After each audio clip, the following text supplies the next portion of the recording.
كنتم تعلمون الكتاب وبما كنتم تدرسون. صدق الله العظيم. وقال رسول الله صلى الله عليه وسلم: يا عائشة إن ربي بحبي فليكفك من الدنيا كزاد راكبي وإياك ومجالسة الأغنياء. وقال رسول الله صلى الله عليه وسلم: إياك والتنعم فإن عباد الله ليسوا متنعمين. وقال عليه الصلاة والسلام: إنما أنا قاصم والله يعطي وإنما أنا مبلغ والله يهدي، أو كما قال رسول الله صلى الله عليه وسلم. میرے عزیز دوستوں، قابل احترام بزرگوں، بہت بڑی سعادت کی بات ہے، بہت کم یہ مواقع فراہم ہوتے ہیں کہ اہل علم کی مجلس میں پروگرام دین کے ساتھ تبادلہ اختیار ہو، کچھ بڑوں کی باتوں کا مذاکرہ ہو، کچھ اپنے سبق کا دور کر لیا جائے. اللہ کرے کہ ہمارا یہ بیٹھنا فکروں میں اضافے کا، قوت عمل میں ترقی کا اللہ تعالیٰ ہم سب کے لیے سبب بنا. سب سے بڑی بات یہ ہے کہ ہر آدمی کے ساتھ جو نسبت لگی ہوتی ہے اس نسبت سے حق ادا کرنے پر ہی اس کا مقام طے ہوتا ہے. مستری کے ساتھ مستری کی نسبت لگی ہوئی ہے، اس کے فن کی مہارت پر ہی اس کا مقام ہے، اس کی عزت ہے، اس کا اکرام ہے. اگر انجینئر کے ساتھ انجینئرنگ کی نسبت لگی ہے تو اس کی اپنی مطلوبہ اپنی مہارت پر ہی اس کا مقام طے ہوتا ہے. اگر کسی کے ساتھ شوہر کی نسبت لگی ہے تو پھر ازدواجی حقوق پر کامل درجے کو اترنا یہی اس کے لیے کمال ہے. اگر مستری اپنے فن میں تو نامکمل ہو اور ڈاکٹر اپنے فن میں تو ناپختہ ہو اور انجینئر اپنے پاس مطلوبہ مہارت نہ رکھتا ہو، یا شوہر ازدواجی حق کو سلیقے سے ادا نہ کرے، چاہے کپڑے اچھے پہنتا ہو، خوشبوئے اعلیٰ قسم کی استعمال کرتا ہو، مرد رفتار سواریاں بھی اس کے پاس ہو، لیکن یہ ساری چیزیں بے حیثیت ہو جاتی ہیں کیونکہ اس نے اس نسبت کا حق ادا نہیں کیا جو پروردگار عالم نے اس کے ساتھ جوڑے رکھا. اسی طریقے سے میرے عزیزوں، پروردگار عالم نے جو ہمارے ساتھ علم کی، اہل علم کی، اہل دل کی، اہل دین کی، اہل مدارس کی، اہل دعوت کی، خدمت مسجد کی جو نسبتیں لگائے رکھی ہیں، سب سے پہلے اس نسبت کا ہم سب سے یہ مطالبہ ہے کہ اس نسبت کا حق ادا کیے. ہم یہ کہتے ہیں اور واقعی حقیقت ہے کہ پروردگار عالم نے ہمیں انبیاء علیہ السلام کا وارث بنایا ہے اور وراثت علم میں بھی عطا فرمائی، وراثت دعوت میں بھی عطا فرمائی، وراثت تزکیے میں بھی عطا فرمائی، وراثت تبلیغ میں بھی عطا فرمائی، وراثت یہ زہد میں بھی ہے، وراثت قناعت میں بھی ہے، وراثت تواضع میں بھی ہے، وراثت علم میں بھی ہے. تو مورث سے، مرحومین سے اور میت سے وارث کو جو حصہ ملتا ہے اور ایک ایک جزوے ترکہ میں ملا کرتا ہے، یہ بڑی محدود تصور والی بات ہے کہ آدمی یہ سمجھے کہ میں مدرسے میں ہی وارث ہوں. پروردگار عالم نے سارے دین کے شعبوں میں مجھے حضرت آقا صلی اللہ علیہ وسلم کا وارث بنایا. اور کوئی بھی علم اپنے مزاج کے بغیر اثر نہیں دکھا سکتا. علم نبوت مزاج نبوت کے بغیر کبھی اثر نہیں دکھا سکتا. اور علم نبوت میں سب سے پہلا مقام ایمان کا ہے، یقین کا ہے، توکل کا ہے، تقوی کا ہے. اگر یقین ہی نہ ہو تو پھر یہ علم نہ عمل پر کھڑا کر سکتا ہے. اگر یقین ہی کمزور ہو تو پھر یہ علم آدمی کو عمل کی دعوت پر بھی نہیں لا سکتا. اگر یقین ہی مطمئن ہو چکا ہو تو آدمی جنت پر پی ایچ ڈی تو کر لے گا لیکن شوق کا ذرہ اسے نصیب نہیں ہوگا۔ جہنم کی احادیث پر وہ پی ایچ ڈی تو کر لے گا لیکن جہنم کے خوف کا کوئی شمع اسے میسر نہیں ہوگا۔ معلومات تو اسے مل گئی ہے لیکن یقین کا نور اسے نہیں ملا۔ ہم معلومات میں یہودیوں کا مقابلہ نہیں کر سکتے، ہم معلومات میں عیسائیوں کا مقابلہ نہیں کر سکتے۔ تاریخ واقعات کی ترتیب کے جاننے میں جتنا یہودیوں نے کام کیا ہے اور کر رہے ہیں، جتنے حدیث کے اور تاریخ کے امثال کے جر و تعدیل کے غیر مطبوعہ مخطوطات اللہ تعالیٰ نے اس زمانے میں یہودیوں کے پاس رکھے ہیں، اتنے آج کے زمانے کے محقق علماء کے پاس بھی نہیں ہے۔ میرے بزرگوں، اگر علم معلومات ہی کا نام ہے تو پھر یہ تو یہودیوں کے پاس بھی ہے۔ اگر علم معلومات ہی کا نام ہے تو پھر بخاری کی تدریس کو کیمبرج یونیورسٹی کے اندر شاید ہمارے یہاں کے مدارس سے زیادہ تدقیق اور گہرائی کے ساتھ وہاں پر بھی ہوتی ہے۔ ایک مرتبہ حضرت مولانا سعد صاحب دامت برکاتہ نے فرمایا کہ اچھی طرح سمجھ لینا چاہیے کہ علم تو صرف عمل ہی کا نام ہے۔ حضرت رسول اللہ صلی اللہ علیہ وسلم کو صحابہ نے جو کرتے ہوئے دیکھا تو وہ صحابہ کا علم بن گیا۔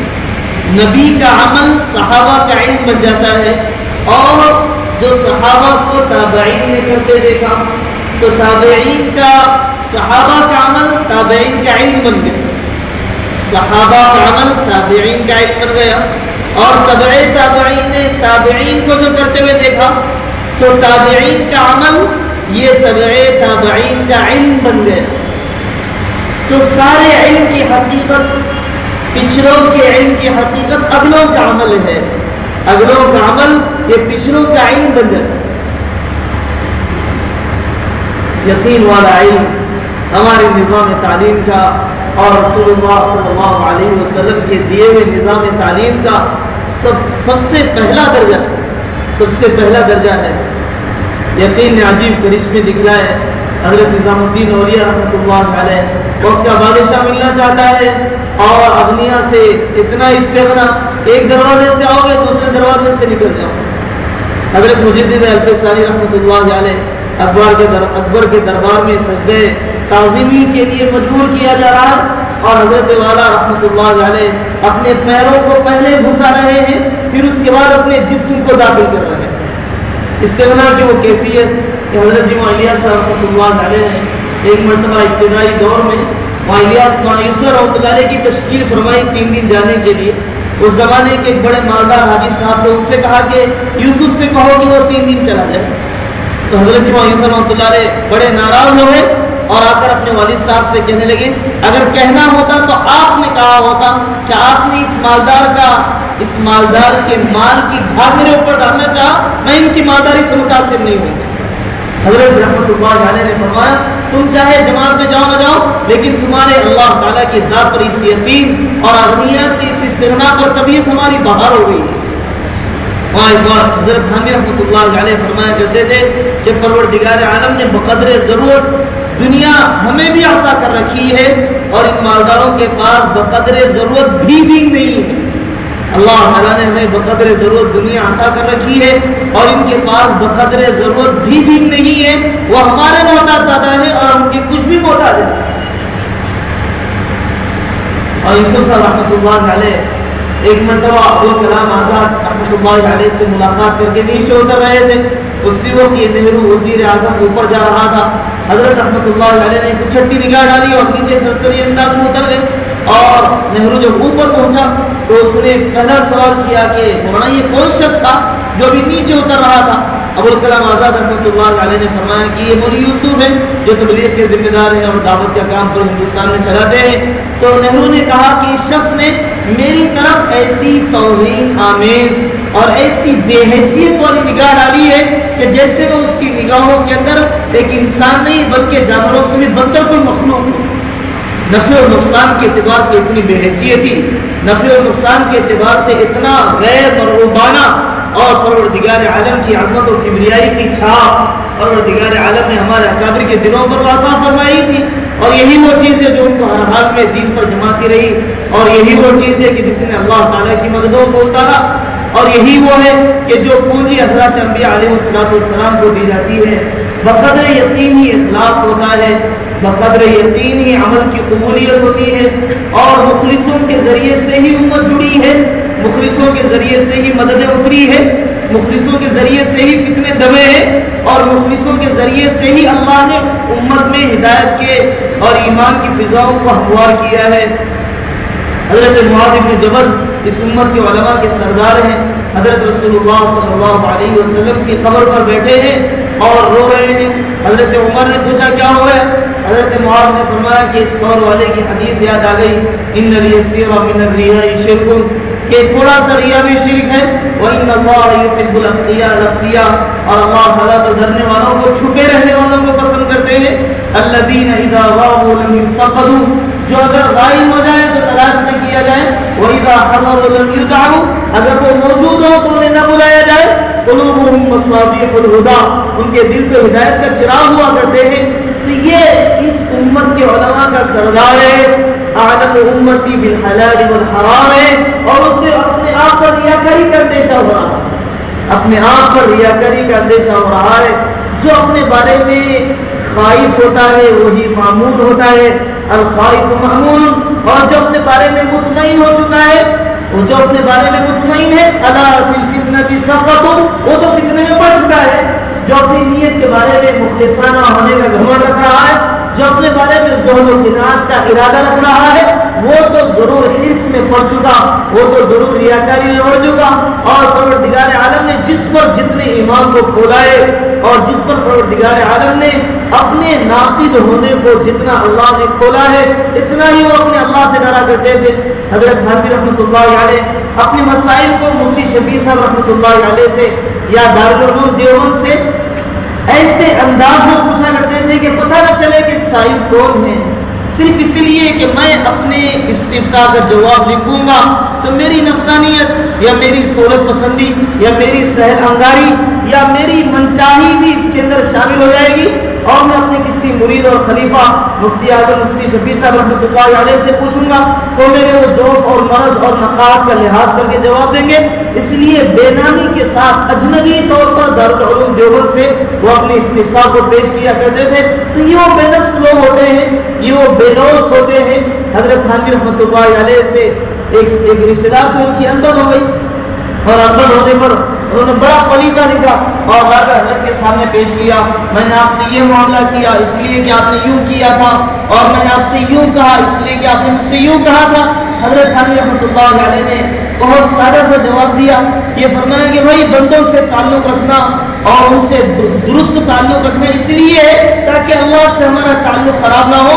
تم یہ سوچ لو اتنی باتیں جو تم نے لکھی ہے، اگر تم اللہ کی عدالت میں بول سکتے ہو تو پھر تمہیں میری ناراضگی کا کیا مطلب ہے؟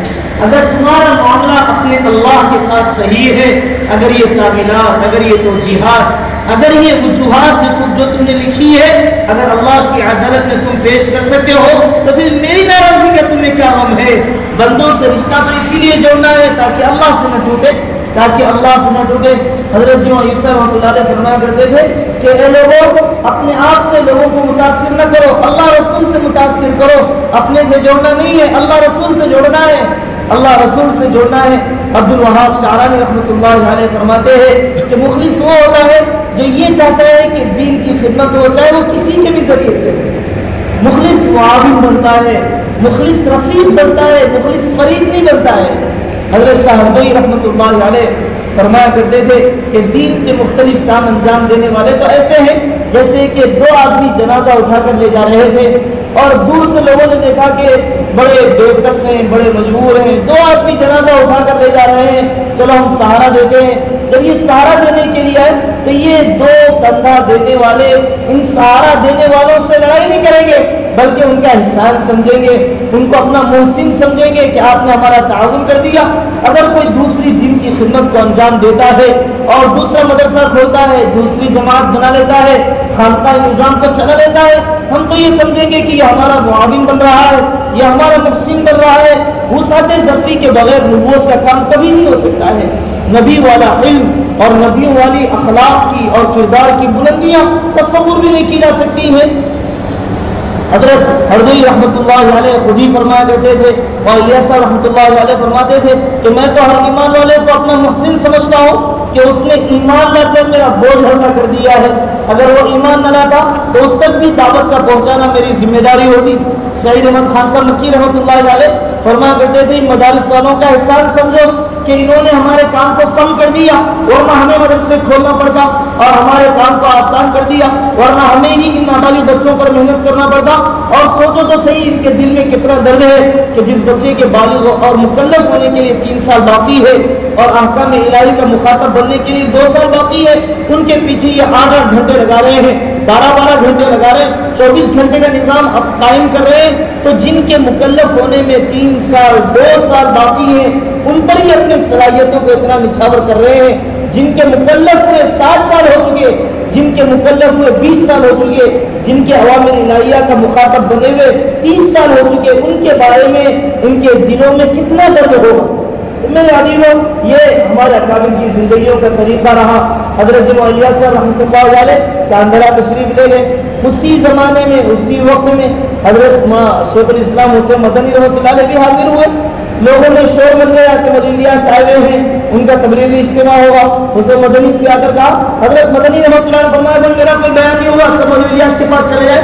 الیاس رحمۃ اللہ علیہ کو پتا چلا حضرت شیخ الاسلام تشریف لائے ہیں، چلو بھائی میرا کوئی بیان نہیں ہوگا، سب شیخ الاسلام کے پاس چلے جائے۔ کوئی جلسہ کاندھرا میں نہیں ہوا، لیکن امت میں کوئی بھی پیدا نہیں ہوا، اور امت کو مختلف دین کی محنتوں کے سلسلے میں اعتماد اور دین کی ساری محنتوں کے سلسلے میں بے لوث ہونا اور ساری محنتوں کو دین کا حصہ، دین کا شعبہ سمجھنا اور سارے اکابر کا احترام پروردگار عالم نے امت کے دلوں کے اندر پیدا فرمایا۔ اور ہمارے بزرگ بڑی عجیب مثال دیا کرتے تھے، وہ یہ کہتے تھے کہ بادشاہ کی ایک بیٹی تھی، 3 بھائیوں نے پیغام دیا کہ ہمیں اس سے نکاح کرنا ہے۔ بادشاہ نے ان تینوں بچوں سے کہا کہ بچوں تم میں سے کوئی جو حیرت انگیز کارنامہ کرے گا اس میں اپنی بیٹی کا نکاح کر دوں گا۔ اب یہ تینوں بیٹے جنگل میں نکل گئے، ایک کو ایسی جڑی بوٹی ملی کہ جو ہر بیماری کی دوا تھی، اور دوسرے کو ایسا آئینہ ملا کہ دنیا کے دوسرے کونے کے حالات اس میں دیکھ لیے جا سکتے تھے، اور تیسرے کو ہوا میں اڑنے والا ایک کٹورا ملا۔ اسی درمیان میں ان تینوں کا اندازہ ہوا کہ بادشاہ کی بیٹی بیمار ہے۔ ایک بھائی نے آئینے کے اندر دیکھا، دوسرے نے کہا کہ میرے پاس جڑی بوٹی ہے، میں اس کو اگر دے دوں تو شفایاب ہو جائے گی۔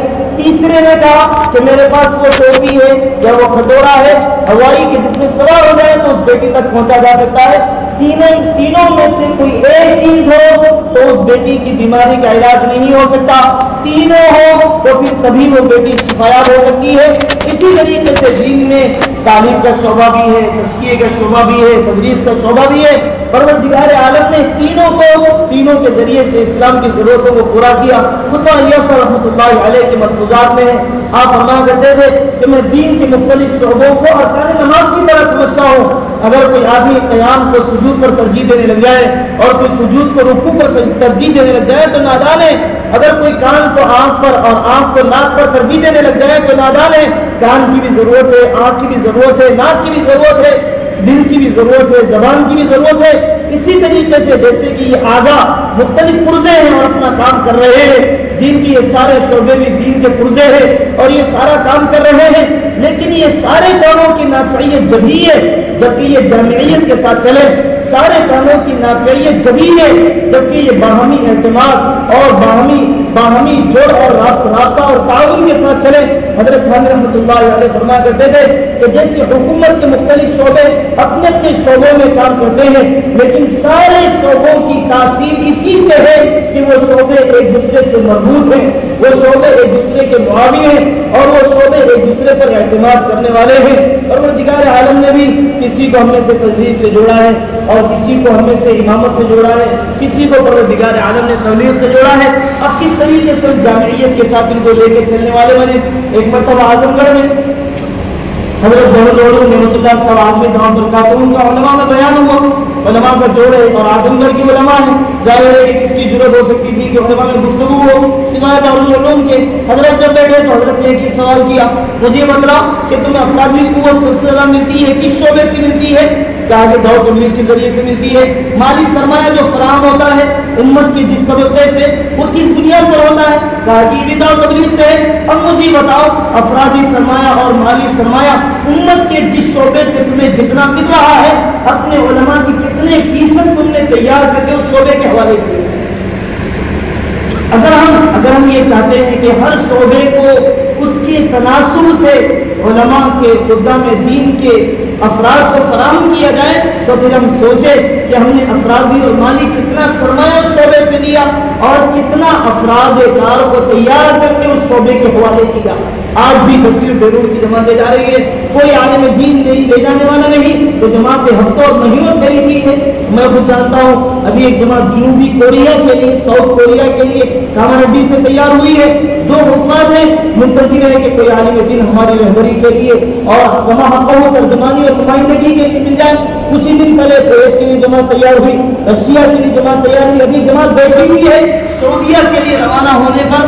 اور کوئی عالم دین کی منتظر ہے کہ کوئی اپنی امارت کے ذریعے سے, اپنی رہبری کے ذریعے سے لے چلے. تو میرے بزرگوں, جب تک کسی کام کے مزاج کو نہیں سمجھا جائے گا آدمی اس مزاج کو لے کر چل ہی نہیں سکتا ہے. حضرت رسول اللہ صلی اللہ علیہ وسلم نے سب سے پہلا مزاج یہ دیا, ان اجری الا علی اللہ. نبی نے کبھی اپنی محنتوں کا موازنہ انسانوں کے معاوضے سے نہیں کیا ہے. جس نے اپنی محنت کا معاوضہ تنخواہ کو سمجھ لیا اس نے اپنی محنت کو ذلیل کر دیا. رب کعبہ کی قسم, ایک سبحان اللہ سکھانے کا بدلہ بھی 7 زمین و آسمان نہیں ہو سکتے. اورنگزیب رحمۃ اللہ علیہ کے پاس ایک مدرس تھے. اورنگزیب رحمۃ اللہ علیہ کے صاحبزادے محترم کا قرآن کا ایک حصہ پورا ہو گیا. اورنگزیب رحمۃ اللہ علیہ نے بڑا تحفہ ان کے خدمت میں پیش کیا. اس استاد نے کہا کہ حضرت اتنے بڑے تحفے کی ضرورت تو تھی نہیں. اورنگزیب رحمۃ اللہ علیہ نے فرمایا تم قرآن کو استاد بننے کے قابل نہیں ہو. اس ذلیل اور حقیر دنیا کو تم نے اپنے پڑھائے ہوئے قرآن سے زیادہ کیسے سمجھ لیا ہے؟ حضرت حضرت رحمۃ اللہ علیہ کے پاس ایک صاحب روپیوں کی گڈی لے کر آئے اور لے کر آنے کے بعد انہوں نے تھوڑی دیر کے بعد کہا حضرت تھوڑا سا مجھے رسید بھی دے دیجیے. حضرت کے یہاں تو رسید دینے کا معمول ہی تھا اور اندراج کرنے کا معمول ہی تھا, اور ان کے یہاں کی معاملات کی شفافیت آج تو اس زمانے میں سوچ بھی نہیں سکتے ہیں. حضرت رحمۃ اللہ علیہ نے فوراً صاحب سے کہا کہ رسید دینا تو ہماری ذمہ داری ہے اور معاملات کی شفافیت تو ہماری ذمہ داری ہے, لیکن تمہارا مطالبہ ہمارے اوپر بے اعتمادی کا اظہار کر رہا ہے, لہٰذا تمہارے ان کے پیسے ان کو واپس کر دی جائے. رجسٹرار صاحب ان کے پیسے واپس کر دیجیے. چشمدید گواہ ہے میرے پاس, انہوں نے کہا کہ وہ بمبئی کے مالدار حضرت کی جوتیوں میں 3 دن تک لوٹ پوٹ ہوتے رہے. حضرت نے فرمایا کہ آپ کو جہاں اعتماد ہو وہاں پر خرچ کر دیجیے, ہم بے اعتمادی کے ساتھ آپ کے مال کو قبول کرنے کے لیے تیار نہیں ہے. تو نبوت کی محنت کے اندر یہ استغنا, نبوت کی محنت کے اندر اللہ پروردگار عالم سے اپنا معاملہ, اور نبوت کی محنت کے اندر اپنے معاوضے کو آخرت میں ہی وصول کرنے کا جذبہ, اور پورا جانوار جھونک کر اپنے چولہے کو بجھا کر, اپنے نواسوں کے فاتح کو نبھا کر, اپنی بیٹی کے کپڑوں کی تنگیوں کو سب کو تحمل کیا جا رہا ہے, اور پھر قوم کا شکوہ زبان پر نہیں ہے. شکایت اسے ہوتی ہے جس سے امید ہوتی ہے, جو متوقع نہیں ہوتا اسے شکایت بھی نہیں ہوتی ہے. اسی لیے حضرت انبیاء علیہ السلام کی دعا میں وہ یہ دعا کرتے تھے, اللہم ثبت رجاءک فی قلبی وقتا رجائی عمن سوا, اے اللہ اپنے سے امید میرے دل میں بسا دیجیے اور اپنے غیر سے امید میرے دل سے ختم کر دیجیے, اپنے غیر سے امید ختم کر دیجیے. نبوت کی مزاج میں علم ہے, علم, اور علم کے ساتھ علم بہت کم جمع ہوا کرتا ہے. اتنا علم ہے سلام نہیں کرنے والا یا ملازمت پر باقی نہیں رکھنے والا یا میرے مدرسے کا تعاون نہیں کرنے والا نہیں, میری وہ بیوی کہ جس رشتے کو اللہ نے طے کیا ہے, جس کے پاک دامن ہونے کی گواہی اللہ نے قرآن کریم میں دی ہے. الطیبات للطیبین والطیبون للطیبات. حضرت عائشہ پر جب تک تہمت لگائی گئی, اللہ نے فرمایا تم عائشہ پر تہمت نہیں لگا رہے ہو, تم تو محمد رسول اللہ صلی اللہ علیہ وسلم پر تہمت لگا رہے ہو. ارے جن کے جسم پر گندی مکھی نہیں بیٹھ سکتی ہے ان کے رشتے میں بد فطرت عورت کیسے رہ سکتی ہے, بد اخلاق عورت کیسے رہ سکتی ہے؟ تو ایسی پاک دامن خاتون پر تہمت لگانے والا عبداللہ بن ابی, آپ کے خلاف مسجد زراعت و تعمیر کرنے والا عبداللہ بن ابی, اور میدان جنگ کے اندر صحابہ کے قدموں کو اکھاڑنے والا یا عبداللہ بن ابی, آپ کی محنتوں پر پانی پھیرنے والا یا عبداللہ بن ابی. حضرت رسول اللہ صلی اللہ علیہ وسلم اس کے لیے استغفار کر رہے. حضرت عمر نے کہا یا رسول اللہ, جس کے استغفار پر معافی کی کوئی امید نہیں ہے, اور اللہ نے کہہ دیا کہ 70 مرتبہ استغفار کریں گے تو بھی اس کی معافی نہیں ہوگی، کیوں دعا کر رہے ہیں؟ آپ صلی اللہ علیہ وسلم نے فرمایا اگر 71 مرتبہ استغفار کرنے سے اس کی مغفرت ہو سکتی ہو تو محمد وہ بھی کرنے کے لیے دیکھیں۔ یہی نہیں بلکہ آپ نے اپنا قمیص مبارک بھی دیا، اپنا لعاب دہن بھی ڈالا، جنازے کی نماز پڑھانے کے لیے آمدہ ہوئے، حضرت عمر نے پیچھے سے قمیص کھینچا، پھر بھی رسول اللہ صلی اللہ علیہ وسلم نے جنازے کی نماز پڑھائی ہے۔ تو میرے عزیز و بزرگوں، وہاں یوسف رحمۃ اللہ علیہ فرمایا کرتے تھے جس کے اندر مدعو سے انتقام کا جذبہ ہو رہا ہے وہ مدعو کی ہدایت کا ذریعہ کبھی نہیں بن سکتا ہے۔ جو اپنے مدعو سے انتقام کا جذبہ رکھتا ہے وہ اپنی مدعو کی ہدایت کا ذریعہ کبھی نہیں بن سکتا ہے۔ آقا نے تو ہندا کے لیے بھی درد اپنایا ہے، اکرمہ بھی جہل کا استقبال کیا ہے، درہ بنت ابی لہب آ رہی تھی اور صحابہ نے تبت کے ابی لہب کیا ہے تو وہ کہا آپ صلی اللہ علیہ وسلم فرمایا کافر باپ کی وجہ سے کسی مسلمان بیٹی کو عار نہ دلایا جائے، کافر باپ کی وجہ سے کسی مسلمان بیٹی کو عار نہ دلایا جائے۔ وحشی سے آپ نے صرف اتنا فرمایا وحشی بتلاؤ تم نے میرے چچا حمزہ کو کیسے قتل کیا تھا، ساری منظر کشی کی، پھر اس کے بعد فرمایا کہ وحشی بس پیچھے بیٹھا کرو۔ اتنی بات آپ نے حضرت حمزہ رضی اللہ عنہ سے فرمائی۔ عبداللہ بن ابی کا نام آپ نے نہ کبھی مجلس میں لیا نہ عبداللہ بن ابی کا نام اپنے منبر پر لیا۔ ابن قیم جوزی رحمۃ اللہ علیہ فرماتے ہیں کہ جب آیت برات نازل ہو گئی اور حضرت عائشہ رضی اللہ عنہ کا پاس دامن ہونا، اللہ نے قرآن میں اعلان کر دیا، حضرت مصباح کو کوڑے لگائے گئے اور دوسرے حضرت حسان بن ثابت کو کوڑے لگائے گئے، لیکن رسول اللہ صلی اللہ علیہ وسلم نے عبداللہ بن ابی منافقوں کے سردار پر حد قذف تہمت لگانے کی سزا نہیں لی، صرف اس لیے تاکہ اس کی قوم مسلمان ہو جائے، تاکہ اس کی قوم مسلمان ہو جائے۔ علم کے ساتھ دعوت چلا کرتی ہے، علم کے ساتھ مزاج علوم نبوت موصول ہوا کرتے ہیں۔ آقا صلی اللہ علیہ وسلم طائف سے واپس ہو رہے اور طائف سے واپسی پر یہ دعا ہے اے اللہ ان کا کوئی شکوہ نہیں ہے، سلیقہ تو میرے پاس نہیں ہے، ہنر مندی تو میرے پاس نہیں ہے، پیش کرنے کی تدبیر تو میرے پاس نہیں ہے، شکوہ اپنی کم تدبیری کا، شکوہ اپنے پاس سلیقے کے نہ ہونے کا۔ تو میرے بزرگوں یہ مزاج نبوت صحبت کے بغیر نہیں آتا ہے اور مجاہدوں کے بغیر نہیں آتا ہے۔ جب علم صحبت سے کٹ جاتا ہے تو وہ علم مکر بن جاتا ہے، جب علم صحبت سے کٹ جاتا ہے تو وہ علم آدمی کے لیے تباہی کا ذریعہ بن جاتا ہے۔ یہ حضرت حامد رحمۃ اللہ علیہ کا محفوظ ہے۔ ایک مزاج یہودیت کا ہے اور ایک مزاج عیسائیت کا ہے۔ یہودیت کا مزاج یہ ہے، یہودیت کا مزاج یہ ہے کہ انہوں نے نبیوں کو قتل کیا اور تورات کو براہ راست رجال اللہ کے بغیر کتاب اللہ کو سمجھنا چاہا تو پھر نفسانی طریقے سے انہوں نے توریت کی آیتوں کو گھڑ لیا۔ جمعہ کے دن اللہ تعالیٰ نے، ہفتے کے دن اللہ تعالیٰ نے منع کر دیا کہ تمہیں مچھلیوں کا شکار نہیں کرنا، ہفتے کے دن ڈال رہے ہیں، اتوار کے دن نکال رہے ہیں، اللہ تعالیٰ نے حرام کر دیا کہ ان کی چربی استعمال نہیں کرنا، پگھلا کر اس کے ذریعے سے تجارت کر رہے ہیں۔ تو رجال اللہ کے بغیر کتاب اللہ کو سمجھنا چاہا بلکہ نبیوں کو قتل کر کے تورات کو سمجھنا چاہا تو انہوں نے یہ دلکت بنا دی۔ اور پھر عیسائیوں نے صرف رجال پر اور اپنے پادریوں پر اعتماد کر لیا اور بائبل کو اور انجیل کو چھوڑ دیا۔ تو پھر پروردگار عالم نے ان کے اندر یہ بیماری پیدا فرمائی کہ وہ جو ان کے پادری حلال کر دیا کرتے تھے وہ حلال اور جو حرام کر دیا کرتے تھے وہ حرام۔ لیکن اس امت کو اور اہل سنت و جماعت کا اللہ تعالیٰ نے رجال اللہ بھی عطا فرمائے، کتاب اللہ بھی عطا فرمائے اور انہی کے توازن اور اعتدال کے ساتھ جو محنت چلتی ہے وہی صحیح منزل تک پہنچا کرتی ہے، وہی دین کی احیاء کا سبب بنتی ہے، وہی حق کے پھیلنے کا ذریعہ بنتی ہے۔ اور پھر میرے بزرگوں کا طریقہ یہ ہے کہ چاہے آمدنی جتنی بھی بڑھے، فتوحات جتنی بھی آئے، لیکن میرا معیار زندگی نہیں بڑھے گا۔ جس کا طرز معیشت یہ ہوگا پروردگار عالم اسی کے ذریعے سے دین کا کام لیں گے۔ محمد بن نصر مروزی رحمۃ اللہ علیہ امام احمد بن عمر رحمۃ اللہ علیہ کے شاگرد ہیں، مصر میں رہا کرتے تھے۔ سال بھر کا کل خرچ ان کا 1200 درہم تھا، جو اس زمانے کے کسی فقیر اور درویش کا معیار زندگی تھا۔ پروردگار عالم نے مجاہدے کے دور کے بعد فتوحات کا زمانہ ان پر کھولا۔ جب فتوحات کا دور آیا تو سال میں 20,000 کی آمدنی انہیں ہوا کرتی تھی، اس کے باوجود بھی کپڑے وہی پیمن زدہ، اس کے باوجود بھی کھانے کے اندر وہی کھاتے۔ شاگردوں نے کہا کہ حضرت آپ اللہ تعالیٰ نے 1200 درہم کے بعد آج 20,000 درہم کی آمدنی دے رکھی ہے، لیکن فاقے اور یہ تنگیاں اور یہ بیوزدہ کے بعد عمر بن نصر مروزی نے فرمایا کہ بیٹے پہلے میں اپنے آپ پر اتنا ہی خرچ کرتا تھا، آج بھی اپنے آپ پر 1200 درہم ہی خرچ کرتا ہوں۔ اب جو باقی جو پروردگار عالم نے فراوانی عطا فرمائی ہے وہ دین کی خدمت پر آنے والے طلباء پر، محلے کی بیواؤں پر اور محلے کے یتیموں پر خرچ کرتا ہوں۔ معروف کرتے رحمۃ اللہ علیہ کے دسترخوان پر بڑے عرصے کے بعد گوشت آیا، ان کی خادمہ نے پکایا، حضرت کی خواہش کے اوپر معروف کرتے رحمۃ اللہ علیہ کو کھاتے نہیں یاد آیا کہ میرے محلے کے یتیموں کو شاید نصیب نہ ہو، محلے کی یتیم تک لے جانے کے لیے کہا۔ خادمہ نے کہا کہ حضرت آپ کو خود ہی ضرورت ہے، بڑے عرصے کے بعد یہ زبان کا چکھانا میسر ہوا۔ معروف کرتی نے فرمایا میں کھاؤں گا حفاظت بن جائے گا، اگر میرے محلے کا یتیم کھا لے تو عرش الہی تک پہنچ جائے گا۔ حضرت صحابہ رضی اللہ عنہم اجمعین نے اس مزاج نبوت کی حفاظت کی ہے، اس مزاج نبوت کی حفاظت کی ہے۔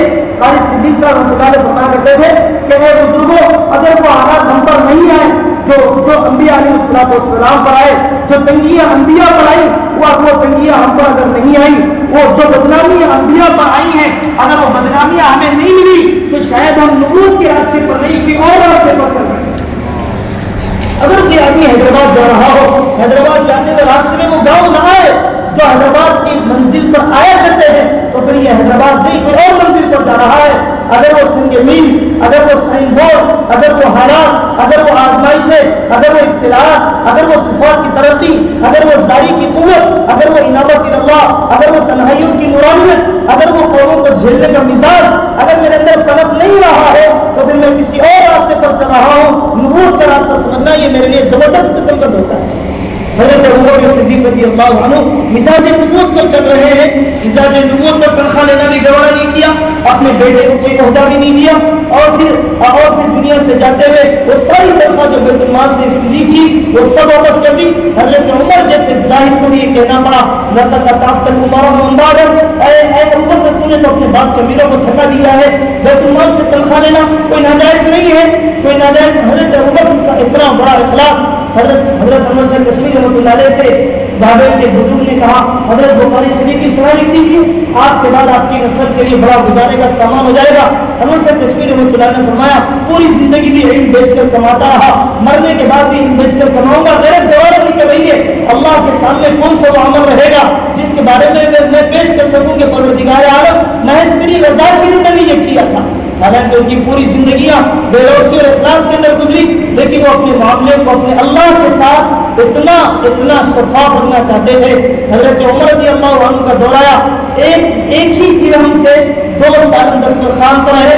حضرت عمر نے فرمایا بیٹے یہ 2 سالن کیوں ہے؟ ابا جان جتنا ایک کھانے پر خرچ ہوتا تھا اتنے ہی روپیے میں نے 2 سالن بنائے ہیں۔ حضرت عمر نے فرمایا پھر تو میں اپنے ساتھیوں سے آخرت میں کیسے مل پاؤں گا اور کیسے میں اللہ کو دکھا پاؤں گا؟ کیا عمر اپنی ساری نیکیوں کا بدلہ دنیا میں دینا چاہتا ہے؟ حضرت عمر رضی اللہ عنہ فرمائے میرے بعد عبداللہ بن عمر کو امیر نہ بنایا جائے، مزاج شریعت ہے، اپنے بیٹوں کو کوئی فائدہ نہیں، حالانکہ حدود شریعت قانون یہ ہے کہ اگر بیٹے میں اہلیت ہو امیر بنایا جا سکتا ہے، لیکن حضرت عمر نے فرمایا نہیں، عبداللہ بن عمر کو امیر نہ بنایا جائے، اگر عمر کی گردن ہی اللہ کے یہاں چھوٹ جائے تو بہت ہے۔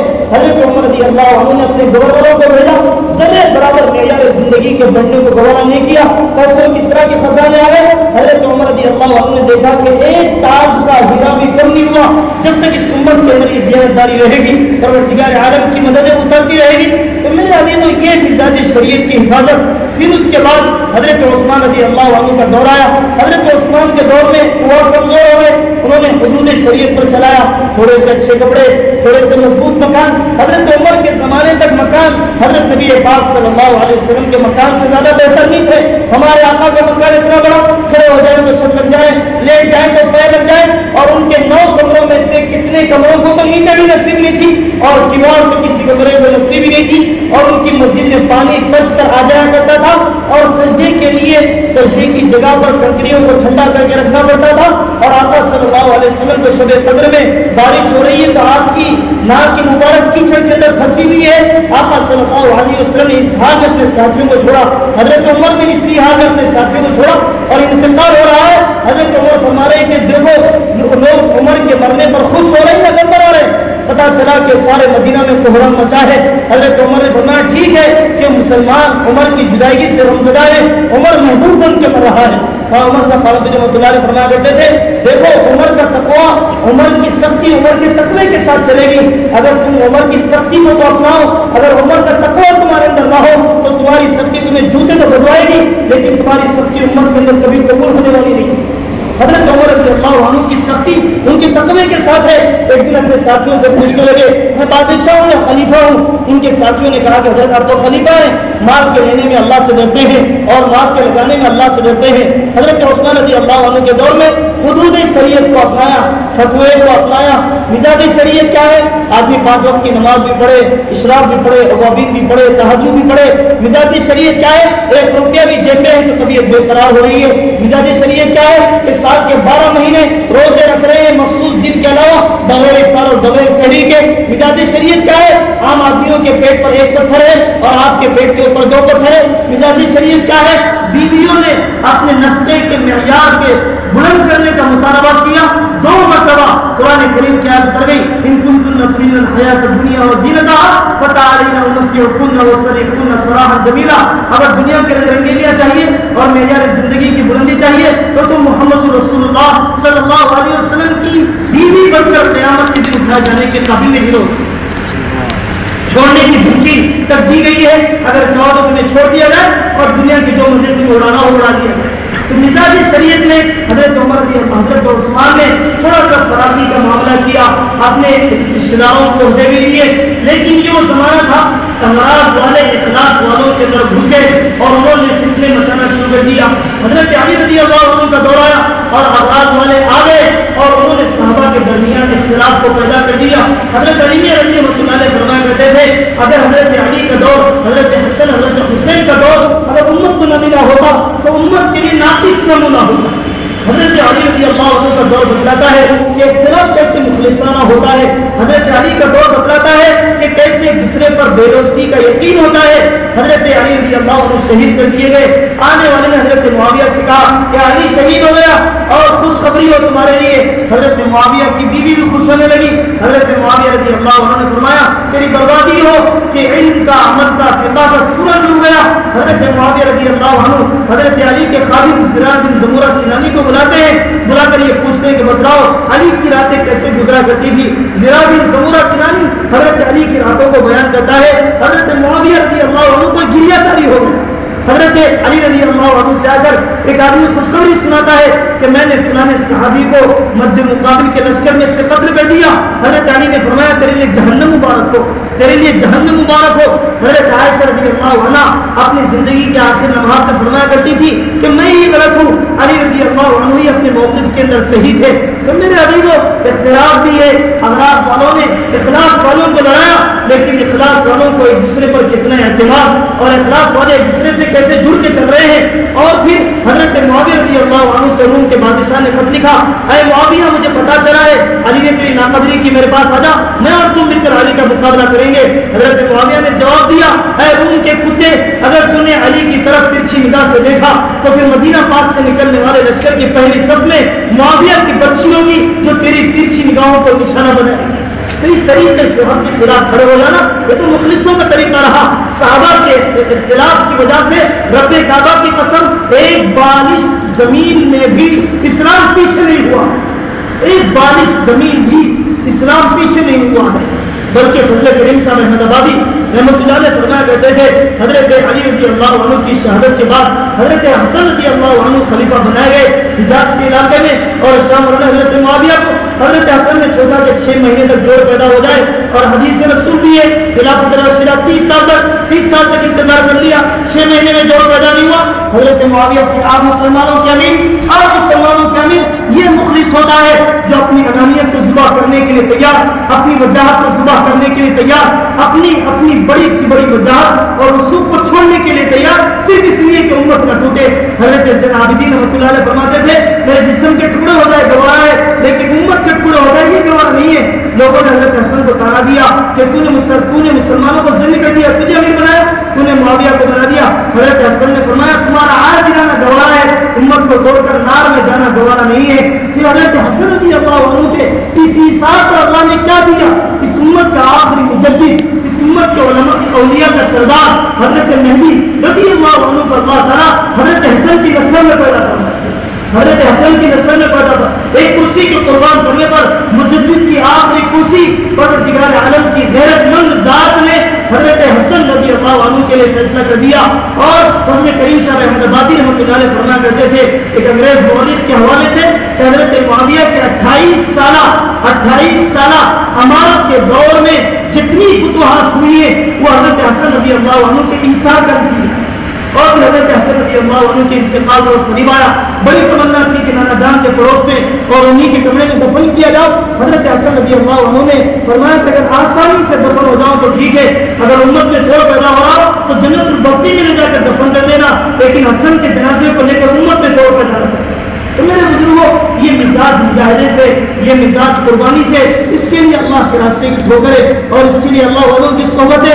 دیکھیے انعام تو زوال کی ابتدا ہے، انعام تو زوال کی ابتدا ہے۔ اور جو حضرت علی فرمایا کرتے تھے جو اپنے آپ کو مستقل بذات سمجھتا ہے وہ تو ہمیشہ مستقل بذات رہتا ہے، اور جو اپنے آپ کو اصلاح سے مستقل سمجھتا ہے وہ تو شیطانیت کے راستے پر بڑھ چکا ہے، وہ تو شیطانیت کے راستے پر بڑھ چکا ہے۔ ہر شعبے کو ہمیں نبھانا، ہر شعبے کو عظمت کی نگاہوں سے دیکھنا، ہر شعبے کو قدردانی کے ساتھ لے کے چلنا بڑی بات ہے، امت کی خدمت پر جمنا۔ اور حضرت قاری صاحب رحمۃ اللہ علیہ تو فرماتے تھے کہ وہ زمانہ ہے کہ جس زمانے میں اگر پیسے دے کر امت ملتی ہو تو آدمی کو امت کر لینا چاہیے۔ اللہ تعالیٰ آپ سب کے زمانے کو قبول فرمائے۔ اب یہ تقاضا لے کر حاضر ہوئے ہیں کہ ماشاءاللہ بیشتر مدارس کی چھٹیاں ہو رہی ہیں اور پھر رمضان مبارک کے لیے بھی کافی عرصہ باقی ہے، اور یہ تھوڑا سا عرصہ ہمارا اللہ کے راستے کے اندر گزر جائے۔ ایک سال کے لیے بھی نیتیں بہت آسان ہے۔ مدرسے کے نظامہ ہمارے صوبے کے اندر نکل رہے ہیں، مدرسے کے مدرسی، رحمانیہ کے مدرسی اور دیگر مدارس کے مدرسی بیرون ممالک کے لیے 4 مہینے کے لیے گھنٹوں سے کچھ ہی دن پہلے 4 مہینے کی علماء کی جماعت 1 لاکھ خرچ والی گئی ہے، 1 لاکھ خرچ والے۔ ایک مولوی صاحب ہمارے پاس ایک مسجد میں مؤذن ہے عقل کنواں کے فارغ، کہنے لگے کہ مولوی صاحب میرے پاس 60,000 جمع ہوئے، میں گاڑی واڑی خریدنے کا کوئی شوق نہیں، پلاٹ جمع کرنے کا کوئی درد نہیں، میں بیرون جانا چاہتا ہوں، آپ مجھے کسی جماعت کے اندر جوڑ دیجیے۔ بہت ہے جہیز کے غم میں مرنے والے، بہت ہے پاڑوں کے غم میں جینے والے، کچھ ایسے بھی تو ہوں جو حضرت محمد رسول اللہ صلی اللہ علیہ وسلم والی فکر کو اپنائے، اور جب تک کچھ چولہے بجھتے نہیں ہیں، دین کا چراغ گھروں میں جلتا نہیں ہے، اللہ تعالیٰ ہم سب کے اس کے لیے قبول فرما لے۔ تو جو ہمارے دوستوں کے دل میں 1 سال کی نیت آ رہی ہو وہ تو اظہاری فرما دے، انشاءاللہ ترتیب بنے گی، کمیٹیوں کی اور نظام زندگی کی، معاشرت کی سارا نظام بننے کے بعد ہی نیت ہے، انشاءاللہ اس کا اظہار فرما دے۔ اور پھر اس کے بعد جو ہمارے الفاظ کرام ہے وہ 4 مہینے کے لیے، اور جو لگا چکے ہیں وہ چندوں کے لیے فرمائے، اللہ تعالیٰ ہم سب کے لیے آسان فرما دے۔